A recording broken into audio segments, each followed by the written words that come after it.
China की निंदा होने नहीं दे रहे हैं प्रधानमंत्री। हम ये कह रहे हैं आज हमारे सैनिकों को इस तरीके का सामना क्यों करना पड़ रहा है, क्या कपड़े पहना है, कौन से रंग के कपड़े पहना है, कौन किस तरीके से नाच रहा है, कौन किस तरीके से गा रहा है, हर चीज में आप राजनीति देखने लग गए। नमस्कार, प्रभात साक्षी न्यूज़ नेटवर्क पर आप सभी का स्वागत है। इस वक्त हमारे साथ राज्यसभा सांसद प्रियंका चतुर्वेदी जी हैं। प्रियंका जी, प्रभात साक्षी पर आपका बहुत बहुत स्वागत है। विषय बहुत सारे हैं, लेकिन शुरुआत करते हैं संसद सत्र से। सरकार कह रही है कि विपक्ष संसद नहीं चलने दे रहा है। चाइना को लेकर जो विषय था उसको रक्षा मंत्री स्पष्ट कर चुके हैं, गृह मंत्री का बयान तत्काल आ चुका था, सेना का बयान आ चुका है, तब भी आप लोग सदन नहीं चलने दे रहे हैं। ऐसा क्यों? अभी थोड़ी देर पहले किरण रिजिजू ने वहीं यांगत्से में जाकर एक फ़ोटो ट्वीट किया है और कहा है कि सब कुछ कुशल मंगल है, आप लोग क्यों हंगामा कर रहे हैं? सबसे पहले इस सत्र को लेकर मैं एक चीज़ कहना चाहती हूँ कि विपक्ष के भी जो नेता हैं चाहते हैं कि संसद ठीक से चले और जो भी कार्यप्रणाली है उसमें किसी तरीके की दिक्कतें ना आए।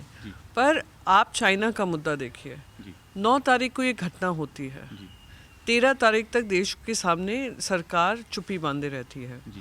सरकार तब मुंह खोलती है जब एक अखबार, देश का अखबार, इसके बारे में खुलासा करता है। क्या देश की जनता को पता नहीं होना चाहिए हमारे बॉर्डर पे क्या हो रहा है? क्या हमारे जवानों पे इस तरीके की हाथापाई हुई और हमारे जवानों ने मुंह तोड़कर जवाब दिया? क्या उनकी जो ब्रेवरी है जनता के बीच इमीडिएटली नहीं पहुंचनी चाहिए थी? तो ये जो छुपाने का काम हो रहा है, चाइना को किसी तरीके का आप संदेश नहीं दे रहे हैं। चाइना जब आए मनमानी कर कर अपने ये जो सोल्जर्स हैं उनको भेजकर इस तरीके की हरकतें करे, तो हम कोई सवाल भी ना पूछें, हम खुलकर सब लोग एकजुट होकर चाइना के ऊपर हम लोग उनको इल्ज़ाम भी ना डालें, हम उनसे सवाल भी ना करें, हम उनके बारे में ये भी चर्चा नहीं करें कि इंफ्रास्ट्रक्चर बनाए दे रहे हैं कि इस तरीके से हम सहमत नहीं हैं। क्या आज अरुणाचल प्रदेश से उन्होंने ट्वीट की फ़ोटो, किरण रिजिजू ने, हम सब भी करना चाहते हैं। सारे फ्लोर लीडर्स को, ऑपोजिशन पार्टी लीडर्स को आप ले जाएं ऐसे ऐसी जगहों पर जहां पर चाइना विवाद खड़े कर रहा है, लद्दाख से लेकर अरुणाचल तक का, हमें वहां पर ले जाएं, हमें दिखा दें, हमें भी दिखा दें, जहां हमारे भी मन में संतुष्टि होनी चाहिए। और सबसे ज़्यादा इम्पोर्टेंट ये है कि आज देश की जनता के मन में भी ये सवाल उठने लगा है कि 2014 से पहले हमारे प्रधानमंत्री कहते थे लाल लाल आंख दिखाएंगे, वो गूगल मैप्स का हवाला देकर बताते थे किस तरीके से चाइना एंट्री कर रहा है। वही मैप्स अब आपको ये भी दिखा रहे हैं किस तरीके से इंफ्रास्ट्रक्चर बन रहा है। और वही जनता के मन में ये भी प्रश्न है, लाल लाल आंख की जगह लाल कुर्ता पहनकर आप शी जिनपिंग से हाथ मिला लेते हैं। गलवान से पहले आपने कहा कि कोई हमारी धरती में नहीं आया है, फिर क्या हुआ? गलवान हुआ हमारे साथ। फिर आप हाथ मिला कर आते हैं लाल कुर्ते में, अपनी कुर्सी छोड़कर शी जिनपिंग को ढूंढते हैं, उनको नमस्कार कर कराते हैं, और फिर हमारे साथ ये घटना होती है। तो क्यों प्रधानमंत्री चाइना का बचाव कर रहे हैं? क्यों प्रधानमंत्री खुलकर विपक्ष को भी चाइना पे इशू नहीं उठाने दे रहे हैं? हम चाइना पे सवाल उठाएंगे, हम चाइना से सवाल उठाएंगे, हम चाइना की बढ़ती हुई ये गुंडागर्दी जो है उस पर हम निंदा करेंगे, पर हमें मौका तो दीजिए। और स्टेटमेंट क्या आया है? स्टेटमेंट वही आया जो अखबारों में आ चुका है। स्टेटमेंट कुछ नया तो नहीं आया है। तो मन में सवाल उठते हैं, वो हम जवाब दे दीजिए। वहाँ पे हम सब मिलकर चाइना की निंदा करेंगे, पर चाइना की निंदा होने नहीं दे रहे हैं प्रधानमंत्री, इसलिए बच रहे हैं, इसलिए हम हंगामा कर रहे हैं। तो बड़ा आरोप है कि चाइना की निंदा नहीं होने दे रहे। अभी रक्षा मंत्री जी का भी थोड़ी देर पहले बयान था, उन्होंने कहा कि हमारी सेना ने बड़ी बहादुरी के साथ वहाँ पे सामना किया, उनको भगा दिया। और लेकिन और आपने भी अभी जैसा जिक्र किया कि हमारी सेना ने उनको खदेड़ा, लेकिन कांग्रेस के पूर्व अध्यक्ष हैं राहुल गांधी, उन्होंने कहा हमारी सेना पिट रही है। इस बात को लेकर विवाद खड़ा हो गया। उन्होंने ये भी दावा किया है कि चाइना की युद्ध की तैयारी है, हमारी सरकार सो रही है। इससे आप कितनी सहमत हैं? युद्ध की तैयारी हो या ना हो, हमें हमेशा चैतन्य रहना पड़ेगा और ये ध्यान में रखना होगा कि चाइना पे किसी तरीके का भरोसा नहीं कर सकते हैं। चाइना अगर अपने बॉर्डर से नहीं, पाकिस्तान के बॉर्डर के माध्यम से टेररिस्ट घुसाती है हमारे देश में, ये जानी मानी बात है। यूएनएससी में हमारे जो मोस्ट वांटेड टेररिस्ट हम ग्लोबल लिस्ट में लाना चाहते हैं वो उसको ब्लॉक करती है। तो चाइना पे ये भरोसा करना कि हाँ उनसे हमारी बातचीत हो रही है, वो लोग अपने बॉर्डर को में नहीं घुसेंगे, ये गलत तरीका होगा। और आज विपक्ष के नेता कुछ एक उनका कमेंट आ जाता है, उससे आप एकदम सब लोग, मैं सबके वीडियोस देख रही हूँ, सब लोग ट्वीट कर रहे हैं, पर हम आपसे सवाल बस ये कर रहे हैं कि आज अगर हमारे जो जवान हैं उनके सामने बार बार ऐसा हिंसक घटनाएं सामने आती हैं, बार बार चाइना अपना दुरुपयोग कर कर, बातचीत का दुरुपयोग कर कर अपनी आर्मी को सह देता है कि जाकर इस तरीके के सीमा का उल्लंघन करें, तो केंद्र सरकार उस पर चुप्पी क्यों बांधे बैठी है? सवाल ये नहीं है किसने क्या कहा। और हमारी सेना का आत्मबल इतना है, 1962 हो 1971 हो, 62 में भले ही हम हारे हों, पर उन्होंने अपनी साहस का प्रदर्शन दिखाया है। उनको हमारी सर्टिफिकेट नहीं चाहिए, राजनेताओं का सर्टिफिकेट नहीं चाहिए। वो अपने देश के लिए प्रतिबद्ध हैं, वो काम करते रहेंगे। पर केंद्र सरकार उनका चोला उड़कर अपनी नाकामयाबी अगर जनता के ऊपर थोपना चाहती है, वो हम थोपने देंगे नहीं। जी, लेकिन एक चीज़ और है कि आप लोग जो आपने बताया भी क्यों चर्चा चाहते हैं आप चाइना के मुद्दे पर, लेकिन सरकार ने सवाल उठा दिया है। उनके जो प्रवक्ताओं का बयान है, अगर उसका निचोड़ हम देखें तो सवाल ये है कि सरहद पर अगर कोई हरकत होती है तो उसका जवाब देना ज़रा ज़रूरी है या संसद में चर्चा होनी उस पर ज़्यादा ज़रूरी है? घटना हुई 9 तारीख को, घटना गलवान की भी हुई, उसके बाद बहुत सारे वही उदाहरण भी दे रहे हैं कि मुंबई हमले पर भी नई चर्चा कराई गई थी, उससे पहले भी कई सारे ऐसे मुद्दे हैं जब चर्चा नहीं कराई गई। मुंबई हमले का आपको याद होगा, कुछ इतने उत्सुक मुख्यमंत्री होते थे दूसरे राज्य के कि जब हमारे आर्मी मैन ताजमहल होटल में आतंकियों को की गोलीबारी देख रहे थे, गोलीबारी से उनको कंट्रोल करने की कोशिश कर रहे थे, नियंत्रण में लाने की कोशिश कर रहे थे, वो मुख्यमंत्री एक स्पेशल फ्लाइट लेकर ओबरॉय होटल के बाहर खड़े होकर अपनी पूरी प्रेस वार्ता करते हैं। तो वो नहीं भूलना चाहिए भारतीय जनता पार्टी जो आरोप लगाती है। और हम क्या कह रहे हैं? हम ये नहीं कह रहे हैं कि हमें उनका मनोबल कम करना है। हम ये कह रहे हैं आज हमारे सैनिकों को इस तरीके का सामना क्यों करना पड़ रहा है। क्या हमारी सरकार सशक्त नहीं है कि जो बातचीत का हवाला देते हैं वो बातचीत के अंतर्गत चाइना को कंट्रोल में ला सकें? चाइना क्यों कंट्रोल में नहीं आ रहा, मैं बताती हूँ। क्योंकि हमारे देश के प्रधानमंत्री चाइना का नाम भी लेने को तैयार नहीं है। हमारे देश के प्रधानमंत्री अपनी कुर्सी G20 समिट में छोड़कर हमारे शी जिनपिंग से वो बात करना चाहते हैं। हमारे देश के प्रधानमंत्री किसी तरीके की कार्रवाई उनके खिलाफ होने नहीं देते हैं। इतनी हमारी सैकड़ों एकड़े लैंड चली गई हैं। उनके खुद के भारतीय जनता पार्टी के मेंबर ऑफ पार्लियामेंट तापिर गाव जी ने 2 साल गलवान के बाद ही कहा था अगला हमला यहाँ पे होगा। फिर भी हमारे प्रधानमंत्री जी कुछ नहीं करते हैं।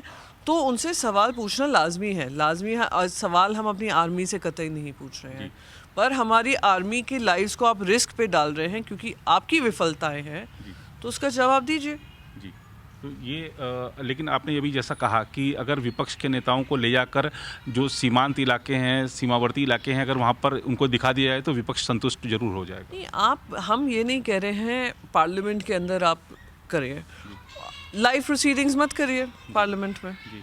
आप या तो ऑल पार्टी मीटिंग बुला लीजिए, जो प्रधानमंत्री जी और गृह मंत्री और रक्षा मंत्री मिलकर उनको संबोधित कर दें, जो भी उनके मन में प्रश्न है वो प्रश्न का जवाब दे दें। और ये प्रश्न अब सिर्फ विपक्ष का नहीं उठ रहा है, प्रश्न जनता का भी उठ रहा है। और बार बार फिर आप 1962 लाते हैं। तो मैं याद दिलाना चाहूँगी 2014 से पहले 1962 का हवाला दिया, इस बहुत सारी चीज़ों का हवाला दिया। पंडित नेहरू जी को भी काफ़ी सारी चीज़ें बोली, कोसा उनको सब कुछ किया। आपने कहा हम लाल लाल आंख दिखाएंगे, सब करेंगे। कहाँ है कहाँ है वो जो 56 इंच के सीने की बात हुई है? कहाँ है वो? ऐसे ही प्रधानमंत्री मोदी जी ने पाकिस्तान के बारे में कहा था। सबसे पहला न्योता जब प्रधानमंत्री बने हैं पाकिस्तान के प्रधानमंत्री को गया था। तो ये सारी बातें कथनी और करनी में कितना अंतर है। और दूसरा कथनी और करनी में आपको लाती हूँ, चाइना से ट्रेड हमारा हाईएस्ट नंबर पे है। आंकड़े $100 बिलियन पार कर चुका है। हमारे इम्पोर्ट ज़्यादा हो रहे हैं, एक्सपोर्ट इन दैट कंट्री कम हो रहे हैं, जिसकी वजह से ट्रेड गैप इतना बढ़ रहा है। तो एक तरफा आप बात करते हैं कि हम मुंह तोड़ जवाब दे रहे हैं, दूसरी तरफ आप कहते हैं आत्मनिर्भर भारत, और तीसरी तरफ उन सभी का उल्लंघन कर कर इस तरीके की हरकतें हो रही। क्या हमारे जवानों की ज़िंदगी इम्पोर्टेंट नहीं है? क्या हमारे जवानों की जो बार बार वो जोखिम में आ रहे हैं, क्या वो ज़रूरी नहीं है? तो आपकी वाह वाह लूटने के लिए आपको ट्रेड दिखाना, इतना ट्रेड हो रहा है। आप उस पर पाबंदी नहीं लगाते हैं, चाइनीज़ ऐप्स आप बैन कर देते हैं, और वही चाइनीज़ ऐप फिर हमारे फाइनेंशियल स्कैम्स कर रहे हैं इस देश में, फाइनेंशियल डेट ट्रैप बना रहे हैं देशवासियों के लिए। तो ये सारे सवाल जनता के बीच में आ रहे हैं, जनता का प्रश्न हम पूछना चाहेंगे, वो जवाबदेही उनकी बनती है। जी, आपने पाकिस्तान की बात करी तो पाकिस्तान के विदेश मंत्री बिलावल भुट्टो का भी भारत के प्रधानमंत्री के खिलाफ एक बयान आया है, उसको कैसे देखते हैं आपकी पार्टी? सबसे पहले तो बिलावल भुट्टो कौन है, कौन से देश के वो फॉरेन मिनिस्टर हैं? वो देश एक प्रूवन नेशन है जिसने टेररिस्तान आतंकियों को शरण दी है। उसामा बिन लादेन से लेकर हमारे इंडिया में जिन्होंने हमारे खिलाफ काम किया, टेररिस्ट ने काम किया, उनको शरण देते हैं।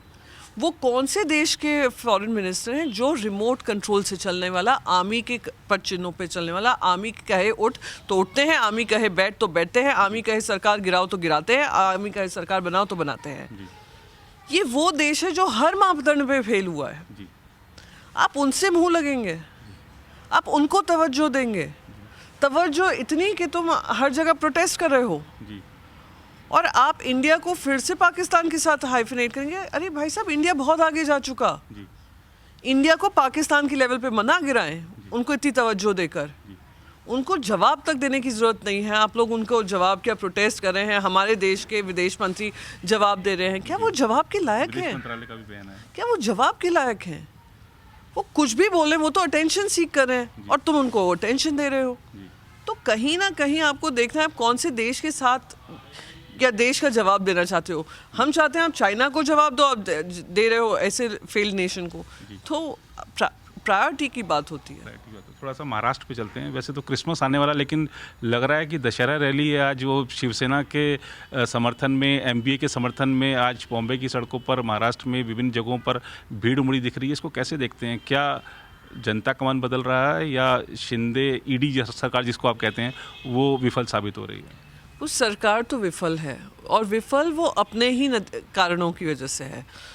एक तो असंवैधानिक सरकार बनाई, एक तो प्रजातंत्र के उसूलों के खिलाफ बनाई। संवैधानिक आपको बोलते हैं? हाँ, वो कुछ भी कहें। देखिए, कुछ दिन पहले प्रधानमंत्री जी नागपुर के प्लेटफॉर्म से बोलते हैं कि शॉर्ट टर्म पॉलिटिक्स, तो मैं उनको शॉर्ट टर्म पॉलिटिक्स का सबसे बड़ा उदाहरण तो महाराष्ट्र में दिखा है। अगर आप इतने कॉन्फिडेंट होते, आपकी इतनी लॉन्ग टर्म पॉलिटिक्स होती, सबसे पहले तो आप हमारी सरकार को चलने देते 5 साल। इतने उतावलापंती नहीं दिखाते कि आपने सरकार गिराई, और चलिए सरकार गिरा भी दी। प्रजातंत्र के उसूलों का और संविधान के उसूलों का को तो संज्ञान में रखते, रेजिग्नेशन दिलवा देते। इतने कॉन्फिडेंट आप हैं, आपकी इतनी लॉन्ग टर्म सोच है, इतनी लॉन्ग टर्म आपकी पॉलिटिक्स है, उनसे कहते इस्तीफा दे दो, हमारे अपने खुद के सिंबल पे लड़ो, तुम दो और हमारे लोग देंगे। किया? नहीं किया।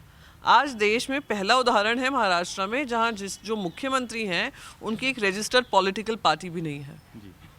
सच्चाई है।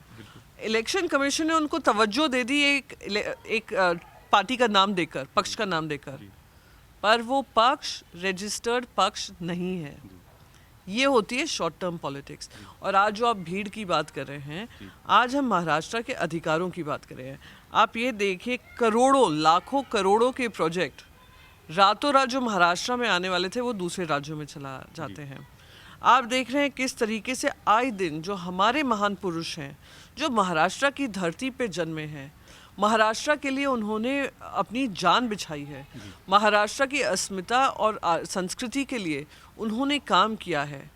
महाराष्ट्र की प्रगति हो, उन्नति हो, पढ़ाई हो, लिखाई हो, शिक्षा हो, सम्मान हो, उसके लिए काम किया है। और आप आए दिन भारतीय जनता पार्टी के जो वक्ता होंगे या उनके मंत्री होंगे या खुद राज्यपाल होंगे, आए दिन उनके बारे में उलझलूल बातें करते रहते हैं।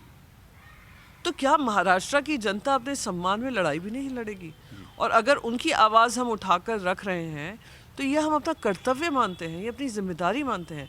वही जिम्मेदारी से जब हमने कोविड के कार्यकाल में काम किया था, राजनीति से ऊपर उठकर हमने काम किया है, जिसके नतीजे देश नहीं दुनिया ने देखा है और दुनिया ने अप्रिशिएट किया है। तो ये वो भीड़ है जो शिवसेना का प्यार, शिवसेना पे विश्वास और शिवसेना पे ये भरोसा कि आप लोग हमारी लड़ाई लड़ेंगे दिखाने के लिए आज मुंबई की सड़कों पे उतरी है और इतनी भारी तादाद में उतरी है, तो हम उनका मुद्दा उठाते रहे। जी, लेकिन भीड़ तो उमड़ी है प्रियंका जी, पर एमवीए शायद एकजुट नज़र नहीं आ रहा है, अशोक चव्हाण नहीं है आज उसमें। वो देखिए, भारतीय जनता पार्टी के खिलाफ हमारी मुहिम, महाविकास आघाड़ी की मुहिम जारी रहेगी। नाना पटोले जी जो महाराष्ट्र के अध्यक्ष हैं कांग्रेस पार्टी के, वो बाकायदा इसमें शामिल थे। अजीत पवार जी जो एनसीपी के पार्टी के बहुत सीनियर लीडर हैं, डेप्यूटी चीफ मिनिस्टर रह चुके हैं, वो उसमें शामिल थे। और हमारे पार्टी प्रेसिडेंट और फॉर्मर चीफ मिनिस्टर उद्धव बाला साहेब ठाकरे जी उसमें शामिल थे। तो महाविकास आघाड़ी एक साथ चल रही है, एकजुट चल रही है। कभी कोई प्रेजेंट है, नहीं प्रेजेंट है, उस पर ज़्यादा हम 19-20 नहीं करेंगे तो ज़्यादा ठीक रहेगा। ये ध्यान रखेंगे हम सब एकजुट होकर, इतनी भारी संख्या में जनता हमारे साथ जुड़ी है, उसका सम्मान करते हुए, अपनी जिम्मेदारी समझते हुए हम लोग काम आगे करते रहेंगे। जी, और अगर हम देखें, आपने कहा कि रातों रात जो प्रोजेक्ट्स हैं चले गए। देवेंद्र फडणवीस जी का मैं बयान देख रहा था, वो कहते हैं कि हम 2026 या 27 बोला उन्होंने कि हम सबसे विकसित और नंबर 1 राज्य बना देंगे उसको, महाराष्ट्र को। ये लोग इतने बड़बोले लोग हैं, ये कैसे सबसे बड़ा राज्य बनाएंगे? हो सकता है सबसे बड़ा राज्य इसमें बना दें कि हमारे जो भी बने बनाए बिजनेस हैं वो भी दूसरे राज्यों में पहुंचा दें। आप इंडस्ट्रीज भेज रहे हैं दूसरे राज्यों में, सेंट्रल गवर्नमेंट की जो स्कीम्स हैं वो हमारे राज्य में नहीं आ रही हैं। आप आपस में सरकार बचाने के चक्कर में आप कोई ऐसा बिजनेस सेंस ऑफ कॉन्फिडेंस जनता में नहीं डाल पा रहे हो या इन्वेस्टर्स में नहीं डाल पा रहे हो, जिसकी वजह से वो आने को तैयार नहीं है। आप फिल्म इंडस्ट्री हो, बॉम्बे स्टॉक एक्सचेंज हो, गिफ्ट सिटी हो, गिफ्ट सिटी जैसा जो बना आईएफएससी हो, आपके ही कार्यकाल में सब इधर उधर जाने के काम किए हैं। आप महाराष्ट्र के हितों के खिलाफ काम कर रहे हैं। महाराष्ट्र में इतना बड़ा बॉर्डर हो रहा है कर्नाटका के खिलाफ, आप लोग मुंह तक नहीं खोल रहे हैं। और अब क्योंकि इधर उन्होंने आग चिंगारी भड़की है, वो दूसरी जगहों पे भी महाराष्ट्र के गाँव में ये चिंगारी भड़का रहे हैं कि आप दूसरे राज्यों में जाने की मांग करो। आप महाराष्ट्र तोड़ने का काम कर रहे हो और आप कहते हो कि आप 2026 वही मुंगेरी लाल के हसीन सपने जैसे दिखाना, जनता को दिखाना। पर उनको लगता है कि जनता मान जाएगी, तो जनता काफ़ी सक्षम है, समझ रही है किस तरीके का काम हो रहा है। प्रियंका जी, आप कुछ दिन पहले आदित्य ठाकरे जी के साथ बिहार गई थी, इसलिए सवाल बिहार का एक आपसे कर रहा हूँ मैं। हालांकि दूसरे राज्य का मुद्दा है। वहाँ के मुख्यमंत्री ने बयान दिया है कि जो पिएगा वो मरेगा, और ठीक है कि वो प्रावधानों में नहीं होगा, नियमों में नहीं होगा, इसलिए वो मुआवजा नहीं देने की बात कर रहे हैं जो जहरीली शराब पीकर मरे हैं। लेकिन क्या ये जो बयान है ये संवेदनहीनता दर्शाता है? जो उनका बयान है, उन्होंने किस कॉन्टेक्स्ट में कहा, वो इस कॉन्टेक्स्ट में बोला कि कॉम्पेंसेशन देने की बात थी। अब कॉम्पेंसेशन अगर प्रोहिबिशन लागू है और ये लोग रिस्क लेकर इस तरीके की अल्कोहल पी रहे हैं जिस वजह से मौतें हुई हैं, अपने परिवारों की चिंता ना कर कर, बैन की चिंता ना कर कर, लीगैलिटी की चिंता ना कर कर अगर ये घटना होती है तो हर देशवासी को पूछना पड़ेगा कि क्या ये कॉम्पेंसेशन मिलना चाहिए। पर ये सवाल ये नहीं है स्टेटमेंट किस समय पे आया, क्यों आया, वो हाँ हो सकता है समय की मांग ये होती कि आप उसको सेंसिटिवली बोलते, पर समय की मांग ये भी है कि किस तरीके से दूसरे राज्यों से ये तस्करी होती है, ये इलीगल अल्कोहल आता है, उस पर भी कार्रवाई होना ज़रूरी है। दूसरे राज्यों को भी कोऑपरेट करना चाहिए ऐसे राज्य में जहाँ पे ये प्रोहिबिशन लगा हुआ है। हम गुजरात में देख रहे हैं प्रोहिबिशन फेल हुआ है, हम बिहार में देख रहे हैं प्रोहिबिशन फेल हुआ है। तो क्या आपकी जो नीति है किसी तरीके से ज़्यादा पुख्ता या तो करें, ये कमिटमेंट हो कि हाँ हम ये नहीं आने देंगे, बॉर्डर सील करें, जो भी करना है करें, या इस तरीके से एक माहौल बनाए जहाँ पे एक्टिवली लोग खुद ही डिस्करेज हों कंज्यूम करने में। पर ये तो लाजमी है कि जो मौतें हुई हैं बहुत ही दुखद है और इस पे संज्ञान लेते हुए कोई नई पॉलिसी बनाने की ज़रूरत है। प्रियंका जी, अंतिम सवाल, आप भगवा दल की सांसद हैं। भगवा आजकल बड़ा चर्चा में है। बेशरम गाना एक आया है तो उसमें आरोप लगाया जा रहा है कि भगवा को बेशरम बता दिया गया है। भगवा बिकिनी को लेकर सवाल खड़े किए जा रहे हैं। साधु संत भी पोस्टर जला रहे हैं शाहरुख खान के। सब हो क्या रहा है? भगवा को बेशरम अगर उस गाने में कहा गया है तो इस पर आपकी क्या प्रतिक्रिया है? और ये सब जो एक नया चल पड़ा है ट्रेंड की boycott this film, boycott this film, तो ये कहाँ जाकर रुकेगा ये सिलसिला? सबसे पहले एक्चुअली मैं इस पर टिप्पणी नहीं करना चाह रही थी, पर क्योंकि आपने ये सवाल पूछा है, अभी हम इससे 2 मिनट पहले ही जी। देश के सामने इतने गंभीर मुद्दों की बात करते हैं। जी। इंडिया चाइना हो, इंडिया पाकिस्तान हो, महिला सुरक्षा की बात हो, युवाओं के रोज़गार की बात हो, अर्थव्यवस्था की बात हो, लॉ एंड ऑर्डर की बात हो, जी।